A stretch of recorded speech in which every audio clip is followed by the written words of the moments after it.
como, Andréia, que você se aproxima da possibilidade de abrir caminhos dentro da sua alma para conhecer o catolicismo? Como que você estava naquele momento e qual foi o caminho para isso acontecer? Foi pela luz da razão natural. Olha que coisa. Foi nesse momento do vazio, da crise, eu tenho Sim. tudo, mas dentro de mim não tenho nada, não estou preenchida. Eu não me preenchi do quê? Eu ouvi falar de uma coach, por acaso. A minha vida sempre foi assim.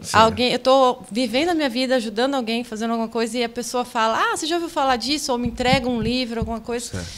E aí, você ouviu falar de coach?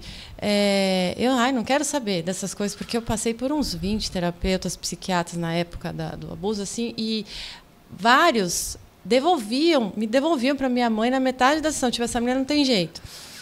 Porque eu que analisava ele. Entendeu? Eu analisava e falava, você não está interessado em mim. Eu falava, você não está interessado em mim, você quer me pôr remédio só. Então, eu era desse naipe, assim, era assim que eu vivia. E aí,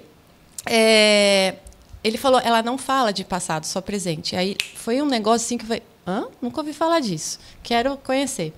Fui. Bom, na quarta sessão foi um déjà vu de tipo que eu estava analisando ela, ajudando ela na vida dela de mulher, em que ela me falou, você não reparou que você nasceu para cuidar das mulheres? Ali eu tive um insight de toda a minha vida, juntou as peças e tudo, eu falei, é isso. Mas o que eu faço, né? Como? Aí ela indicou 2 cursos grandes para fazer, que foi aí que eu me formei em coach, me especializei em programação neurolinguística. E no dia seguinte eu estava lá, igual você falou da sua história, né? No dia seguinte eu estava matriculada, eu já estava fazendo. E começou o meu processo, então, de estudo canalizado, direcionado. Então, a partir desses estudos, eu fui indo para a psicanálise, eu fui aprofundando, porque aprofundar é a minha cara. Eu fui indo, mergulhando, quero chegar na raiz da coisa. Cheguei na filosofia, cheguei em Julio Marias, conheci o Ítalo por uma cliente que falou, você parece aquele cara de saia famoso. Eu, que cara, né? Eu não sou muito de acompanhar. Aí eu fui olhar, comecei a acompanhar ele, eu vi verdade nele, no que ele falava. Eu vou acompanhar esse cara. Comecei a acompanhar as lives diárias dele, lá na época que ele começou, em 2018. Porque ali, naquele ponto, eu já estava decepcionada, que eu já tinha estudado tudo que é parte linha psicológica por mim mesma e não acessava a profundidade da mulher. Mas não é só isso, eu sabia. Não é só isso. Aonde que está esse conteúdo? Tem que ter mais do que isso, né? Então, eu estava meio frustrada com isso e conheci ele. Aí, um dia, eu acompanhava as lives dele, ficava atenta nos nomes que ele falava, de filósofos, de pessoas, de indicações. E um dia ele falou de Julio Marias, já comprei na hora um livro que eu encontrei, e ele disse, gente, só faça o Pai Nosso todo dia e vê no que dá. Nossa, aquilo também veio, comecei. Todo dia fazia o Pai Nosso, fazia sempre que eu lembrava, e fazia várias vezes. Nesse momento, Deus me chamou, assim, me deu um milagre da segunda gravidez, porque eu tinha endometriose, meu primeiro filho eu descobri que tinha, fiz cirurgia e tudo mais. Foi um processo doloroso para mim, assim, de muito medo que eu passei também de não poder engravidar, né, e tudo mais. E passou-se 10 anos, eles têm diferença de 9 anos.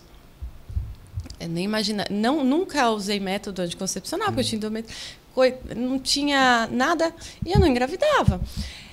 Mas não pretendia também. Eu imaginava, não, tá tudo bem. Mas ali em 2018, nessa mesma época, né, um pouco antes de conhecer o Ítalo, mas que eu já estava buscando esse a mais que eu não conhecia. Na Alemanha, pela Alemanha, eu engravido. Foi assim, inesperado, um milagre, 9 anos depois do meu primeiro filho, com endometriose. E essa gravidez foi o instrumento que Deus usou para me mover de um jeito que assim, me deu a louca. Eu falei, não, eu quero ficar nessa cidade mais, eu quero ir para o mato. E aí nós fomos para Vinhedo, morar em Vinhedo. Olha só. No meio do mato, assim, escolhi uma casa bem distante do centrinho. E é ali que eu conheci esse processo do Ítalo e tal. Interrompi todo o meu trabalho, atendia muito. A gravidez, assim, interrompi tudo. E tive assim, uma vivência muito dentro de mim, eu e Deus, sabe, tirando tudo naquela natureza e com a gravidez acontecendo. O processo foi acontecendo, eu fui estudando por Julia Marias, pelo processo. Eu, lá em Vinhedo, eu gostava de procurar florestas, eu gosto muito de floresta para eu meditar. Isso tudo antes de ser católica, né? E aí encontrei uma maravilhosa lá em Vinhedo. E eu ia todo dia de manhã. Aí um dia eu olhei para trás e vi uma casinha. Falei, nossa, tem casa aqui, gente, estou invadindo o território de alguém, será? Eu sou a da gafe, eu faço essas coisas. O que eu já aprontei disso, não faz ideia. Um dia a gente confundiu lá no meu restaurante e a gente papeta. Mas sou ousada também. Falei, Pandora, né? Vamos lá ver o que é essa casinha, né? Sim. E eu já estava desejando muito entrar na igreja. Mas eu tinha medo em respeito ao meu marido, que é de uma religião que não tem nada a ver com o catolicismo. Certo. Então, por respeito a ele, eu temia. Falava, não, se eu entrar, ele vai ficar muito decepcionado. Mas eu já queria muito, né? Já estava assim, diariamente rezando o Pai Nosso, entendendo pela filosofia, chegando à igreja pela filosofia. Aí, vou lá ver que casinha é essa. Quando eu entrei, era o mosteiro de São Bento. Eu dei de cara com o altar. Ah, o de Vinhedo, do Dom Paulo? Isso, que hoje lá? Isso! Nossa. Lá foi meu lar de conversão. Eu só estou na Ítalo hoje por causa do Dom Paulo. Ah, você está brincando. Ai, eu tenho um carinho O Dom Paulo que ligou na mesma hora que me conheceu para o Marcos aqui da Ítalo. Puxa, dizendo, olha, ele está vindo do Ceará, ele queria um estúdio e queria uma sala para gravar em São Paulo. E eu só estou aqui hoje por causa do Dom Paulo e de um grande amigo de 25 anos que agora está nos Estados Unidos, que chama Dom Emanuel, que tocava lá no Mosteiro de Vinhedo. Conhece o Dom Emanuel? Sim. Simpaticíssimo, nossa, maravilhoso. Demais. Ele é maravilhoso. Não. E daí acaba que... estou aqui agora. Eu tenho um carinho muito grande por eles. Um grande abraço. Além de fazer coisas deliciosas lá. Geleia. Que são aqueles biscoitos. Biscoitos. E tem também a cerveja monástica lá que eles fazem. Eu não gosto de tomar cerveja, mas eles fazem tudo de muito. Eu gosto mais de vinho, né? Eu também. Vinho, eles não fazem ainda lá, mas eu já dei umas cutucadas para ver se eles fazem lá. Porque lá tem um monge que é isso mesmo. Se é café, é barista. Se é vinho, é enólogo. Ele é químico enólogo. Eu esqueci o nome dele. Ele é muito bom. Ele que faz as cervejas, as coisas lá. Mas vamos lá. Aí você entrou lá. Mas você chega no mosteiro. Porque é bem moderno depois da construção. Né? Então, assim, eu não imaginava que fosse uma igreja. Eu vi uma casinha e falei, entendeu?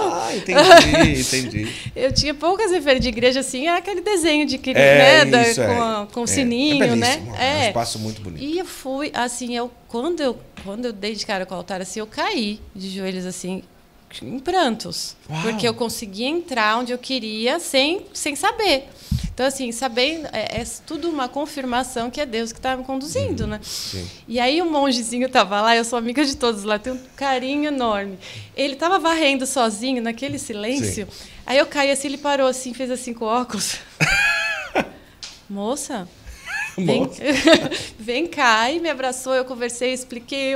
Aí eu fui muito acolhida. E aí eu acordava todo dia às 4 da manhã para participar de todo o processo. Das laudes e tudo? Tudo. Nossa, o céu, né?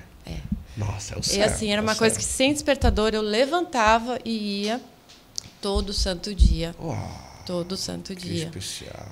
Então eu tive esses 2 anos assim, vivendo assim, diariamente. Parece que Deus congelou a minha vida em volta. Assim, qualquer problema para eu não ir, né? Ao mesmo tempo, bati o carro umas 2 vezes, coisa que eu não faço, que eu dirijo muito bem. Mas indo à confissão, aconteceu várias coisas também como obstáculo. Mas essa vivência todo dia parecia assim, congelava. Minha filha, que estava bebê, assim, 2 anos, não precisava de mim, dava tudo certo. A Lena, lá, essa minha querida segunda mãezinha, me ajudava. Meu marido não incomodava, porque a igreja não era uma coisa que ele, né, esperava que eu fosse. Tudo dando certo, assim, foram 2 anos constantes. Assim, e ali você nem sabia o que era laudes, você ia para ouvir o que eles rezavam. Você sabe que eu não sabia nem o que era, tudo eu fui descobrindo na hora. Sim.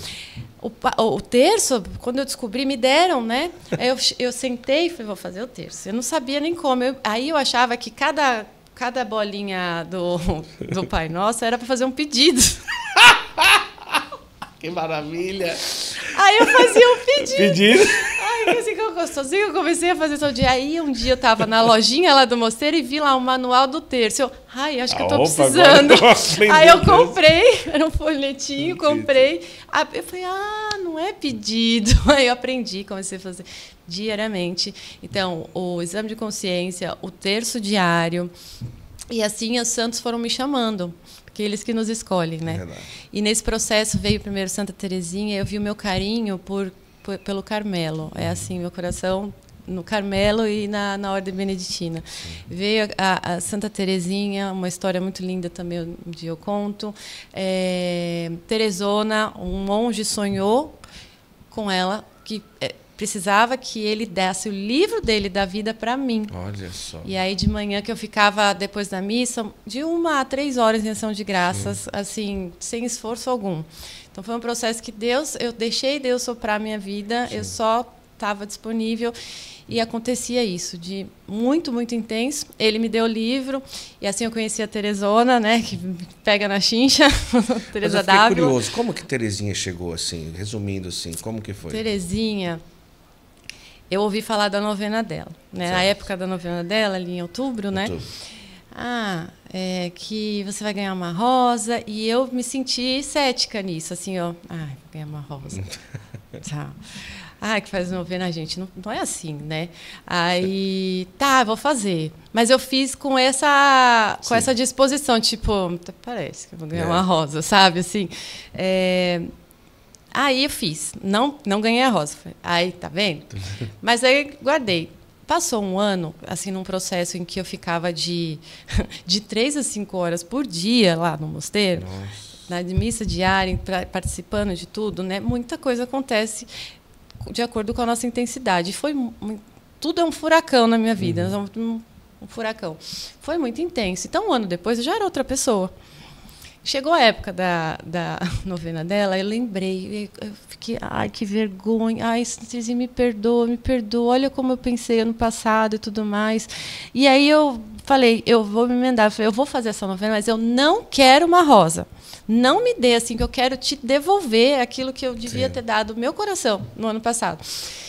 E fiz de todo o coração. E ela me dá pelo dom. Paulo. Nossa. Eu estava em ação de graças no sacrário, depois da missa, e todo mundo já em reclusão lá. Era uma hora e meia depois da missa. Ele, de repente, coisa que ele não faz, ele apareceu, foi até o sacrário, pegou uma rosa que estava no vaso e me deu. Nossa. E foi embora, sem abrir a boca. Nossa. Não. Aí começou, né? E aí, nossa, muito especial. Sim, muito, muito especial. Depois veio Teresona, me ensinando a formar a comunidade. Edith Stein, a minha amiga Magna que veio aqui, né? Maravilhosa. Assim, maravilhosa, né? Edith Stein veio com um furacão para me mostrar assim que você não sabia nada ainda. Olha o tanto você tem que estudar ainda. Então, os meus estudos dentro da visão da cosmologia cristã católica. Edith, que instrui até hoje. Ela é a estrutura da minha formação da alma feminina. Sim. Ela que dirige, que orienta, né, em todo o processo. E vão vindo os santas, né, como Hildegard foi a última que veio, que me fez parar lá nas relíquias dela, em Bingen, na Alemanha, no final do ano passado.